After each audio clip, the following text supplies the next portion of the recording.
So now we're connected to our database, hopefully. Let's just change this to a database 1, which doesn't exist, and we can see what we're returning. Oh, SQL DB, database 1. Okay, let's refresh. Okay, let's try and specify this in here. Just blah, for example. Come back, refresh. Okay, it's still working. I guess what we're going to do at this point is we're going to specify MySQL DB, and we can also say or die, and we can say con error, the error we specified before. This could be anything. It could just be you could just say or die without text. So let's try and refresh and see what happens. Okay, so could not connect. The reason for this is that we've specified the database as a_database1 when this database doesn't exist in our collection of databases. So let's delete the 1 and see what happens. You can see that now we're connected.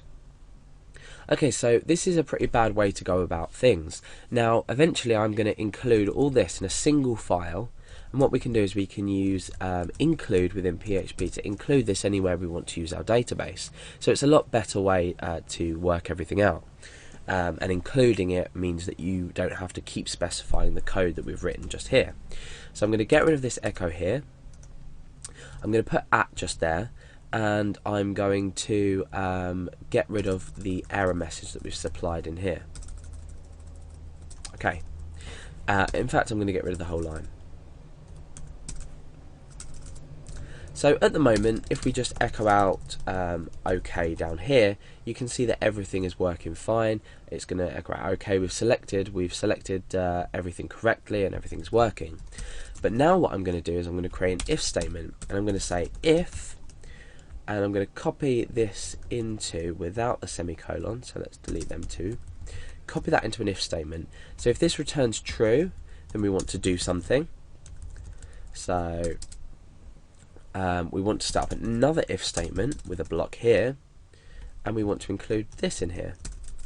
So I'll put this all in for now, and then I'll run through what we're doing. So what we're doing now is we're saying if MySQL connect is true, so if this has connected and there's no errors, remember we can put an @ sign in front of these so they don't give us an error if they don't. So if MySQL connect blah blah blah, then go inside, and if MySQL connect DB, then we can say OK, and we're returning OK again. So what happens if it doesn't connect? What I'm going to do is, instead of writing just MySQL connect and just MySQL select DB, I'm going to say if not. Then in here, in fact no, I'm not. Let's come back. The best way to do this would be to combine them into a single if statement. So I'm going to say if not MySQL connect and not MySQL select DB, echo, or we can in fact die, so that's probably a better idea, die. That's it, we can just say die. Okay, maybe give an error, so we can say con error. That should be okay. Yeah, okay. So MySQL connect, we're performing this here. We're saying if this hasn't worked, or we should be doing actually, so or this hasn't worked, kill the page and connection error. So let's refresh. Okay, everything's worked because we haven't killed with a connection error. Now we can say else echo connected. So we can refresh. We're going to remove this connected display message because we don't want to obviously we don't want to display this to the user every time we're connecting to our database. Now let's change something. So we'll change this back to Alex and we'll refresh. We've got an error. We can obviously put our, I know that'll be there. Can put our @ symbols in there so we just get our could not connect error back. So now let's change this database to 1, but we'll change that back to root. We're still getting a could not connect error. So we're killing the page if we can't connect for either reason, and if we're not, then we're carrying on down to here.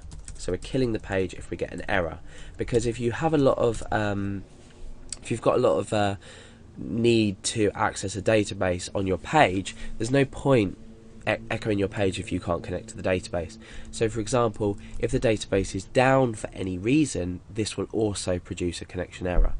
So that's basically how to connect to your database and how to handle errors in the correct way if for any reason you can't connect to either your database or connect to your server or select your database.